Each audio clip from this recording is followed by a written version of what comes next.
Welkom, ga lekker zitten, ga luisteren. We kijken vandaag naar een video van Danish Bashir. Hij geeft hulp bij ouders, mensen die narcistische mishandeling hebben ondergaan, hoe ze daarmee om moeten gaan. Hij gaat hier een film bespreken waarin hij dus een vrouw ziet, een narcist, die alles opbiecht. Waarom is dit belangrijk? Dit is die narcistische ouder. Ze weten heel erg goed wat ze doen. Om de een of andere reden krijgen ze hier ook bekendheid mee, exposure, dus ze vertellen alles. Ik vind het heel interessant. Kijk mee. Dit wil je weten, dit wil je zien.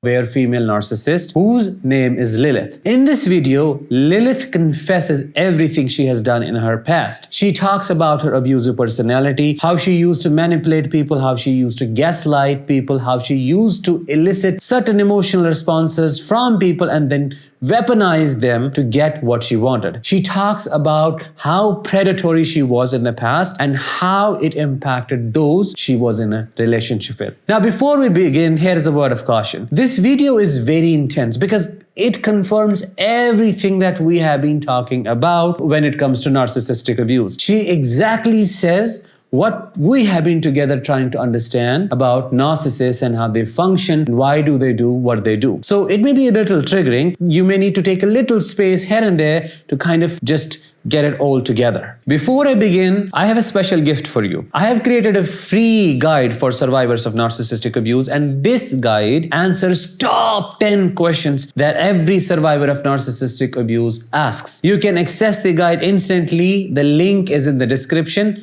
and the comments as well. Now, let's get started with the video. Can I ask what's one of the worst things you've done to a person physically or mentally? So yeah, you can. So someone is asking what is one of the worst things that you have done to a person mentally or physically. Now pay attention.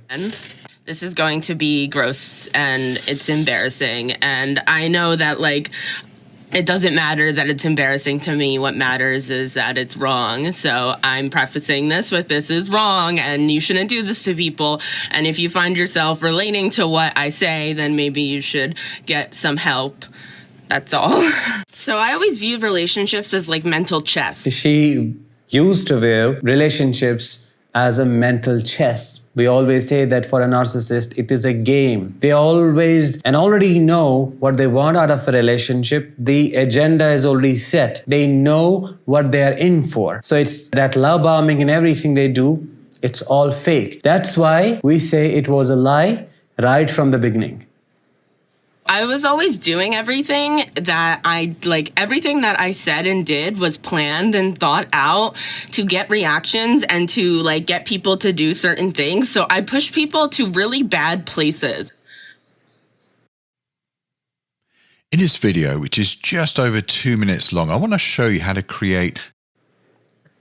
Do you see that? This is exactly what I was talking about. So she was already aware of what she wanted out of a relationship or a situation or out of a person. And she says she used to push people to really bad places, which is the sadistic element of this personality type. If she does this now or not, it seems like she doesn't, but she used to do it. So this tells us that she was aware of what she was doing, because we tend to think, well, maybe it's subconscious and they're not aware and it's trauma. Yes, it is trauma, but see, there is awareness. There is a thought process that is backing these actions up. This behavior is thought informed, and a person, a narcissist in this case, exactly knows what they are trying to do and why they are trying to do it. I would push people mentally to very distraught places, to very traumatized places, to I would pull them into their trauma. I would figure out their trauma and their triggers, and then I would slowly dose them with their triggers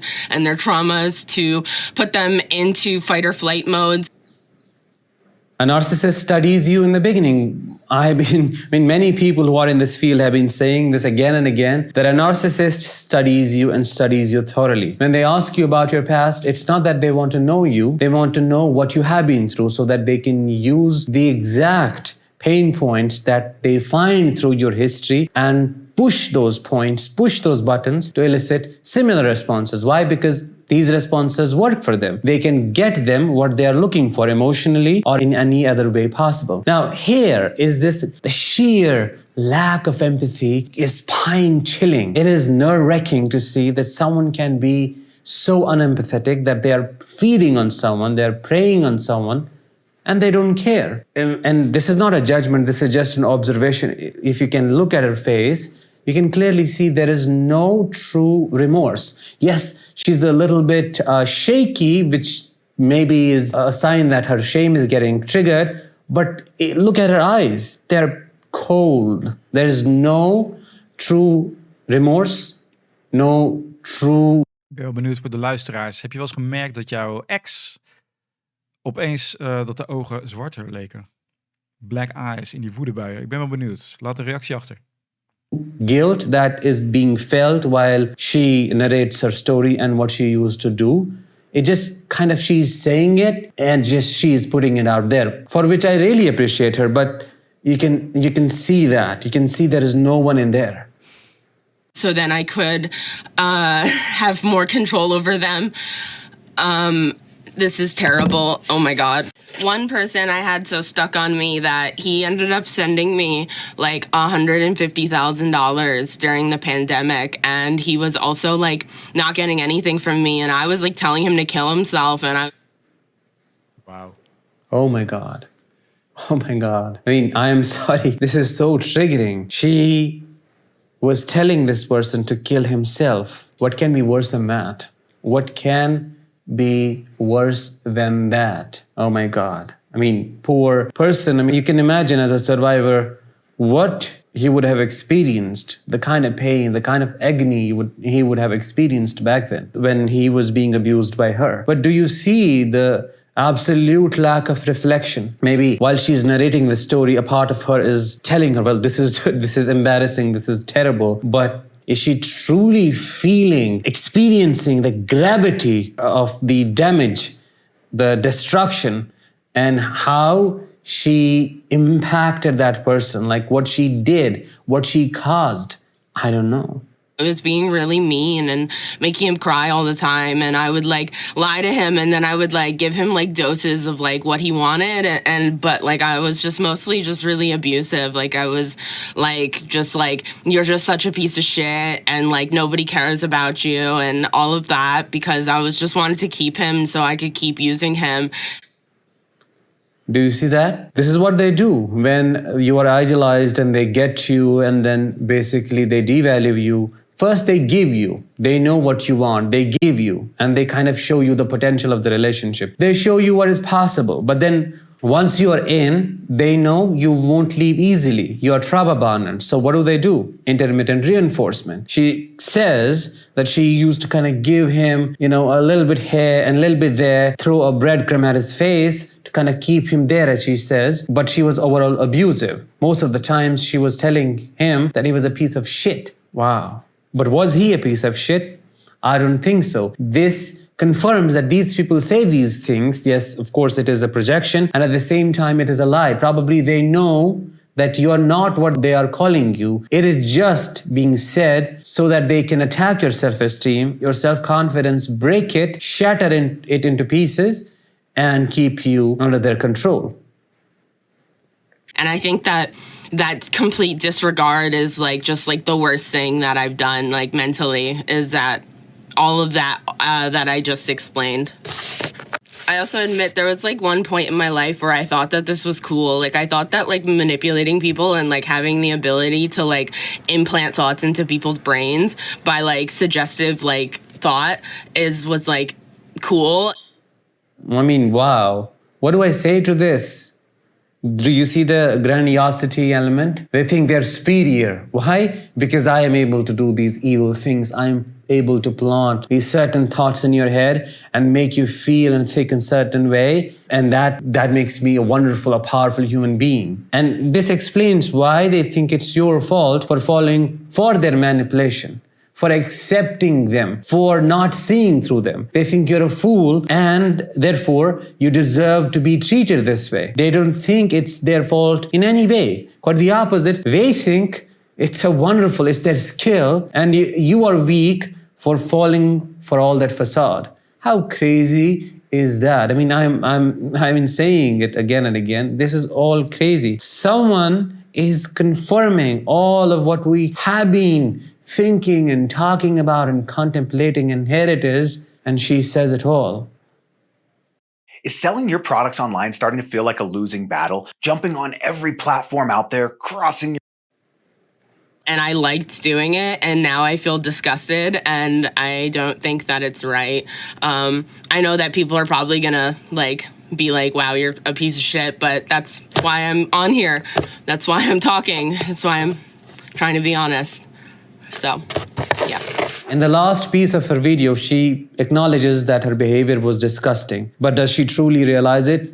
I don't know, because it's just a bit, it's like a glimpse into her life. We don't exactly know how she functions now. Yes, she has a TikTok and she has a YouTube channel. I'm linking them in the description. And she definitely talks about her awareness and how she's changing and reflecting. But this is, I'm sorry, but I have to call it what it is. These actions are pure evil, not just disgusting, because you are destroying someone's life through your behavior, and you're proud of it. And yeah, you have realized it now. You know that it's something that you shouldn't do, but I'm not sure how deep that awareness is to change you into a better person. Because surface level awareness of your actions is not enough for you to transform yourself. There has to be this felt sense of remorse and guilt, and this pure emotional understanding that you are doing something wrong, something terrible. And in case of narcissists, it's like this cognitive understanding of their actions. Like, yeah, this is something that I shouldn't do because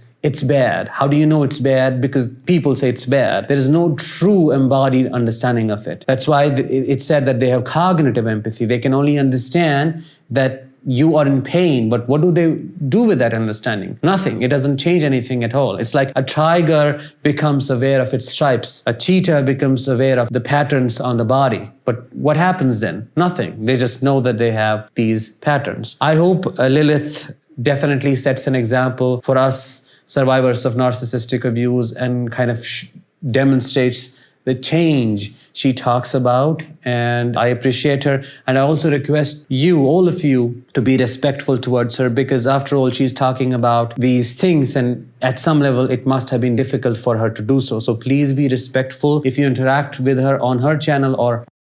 Oké, wat geeft hij aan? Ik vind het wel geinig dat ze Lilith heet. Voor alle Bijbelkenners, die snappen hem wel. Duivelse vrouw uit de Bijbel. Hij geeft aan... kijk, deze mensen, die narcisten, hebben geen empathisch vermogen. Er is iets misgegaan in de jeugd, dus ze hebben dat gewoon niet. Daarom kunnen zij zo makkelijk jou als ouder verstoten. Het boeit ze niet. Daarom kunnen zij zo makkelijk hun kinderen emotioneel mishandelen. Het kan ze niet schelen, want ze hebben de capaciteit niet om dat te kunnen. Hoe komt dat? Misschien in de jeugd verkeerd gegaan. Ik weet niet hoe dat komt. De een heeft een slechte jeugd meegemaakt en die kiest ervoor om dat niet te doen. En de ander maakt een slechte jeugd mee en die gaat exact hetzelfde doen. Dus deze dame, ik weet zeker dat zij dit alleen maar doet omdat ze nu bekendheid krijgt. Er zijn er meer die dat nu doen. Sam Vaknin is een van de bekendste. Hij is zelf ook psychiater of psycholoog volgens mij. Een van de eerste die boeken heeft geschreven hierover. Ik zou wel naar zijn kanaal gaan, want hij legt exact uit hoe narcisten te werk gaan. Hij legt exact uit dat hij zichzelf niet eens een mens voelt. Hij doet als een mens, hij acteert. Hij heeft totaal geen compassie. Hij zegt, ik kan het wel heel goed veinzen. Hij kon heel goed gedichten schrijven. Hij won er awards mee. Ze veinzen alles. Dus ken je zo iemand en hoef je er niet mee om te gaan, ga er niet mee om. Als het de vader of moeder is van jouw kinderen, weet dan waar je mee te maken hebt. Dit is de vijand. Zij hebben geen enkele vorm van compassie, van empathie. Ja, alleen voor zichzelf. Dit is waarom jij je kinderen hiervan moet bevrijden. Jij moet jouw kinderen sterk maken, want ze hebben te maken met een persoon. Het is pure evil wat hij zei. Duisternis. Dus ga niet zielig zitten zijn van, oh wat erg wat mij allemaal overkomt. Dit overkomt jouw kinderen. Die zitten daar veel langer dan jij. Jij hebt het erg, maar dit is jouw tijd om sterk te zijn. Ga niet afwachten. Neem de controle in handen. Op mijn kanaal heb ik heel veel tools. Ga kijken.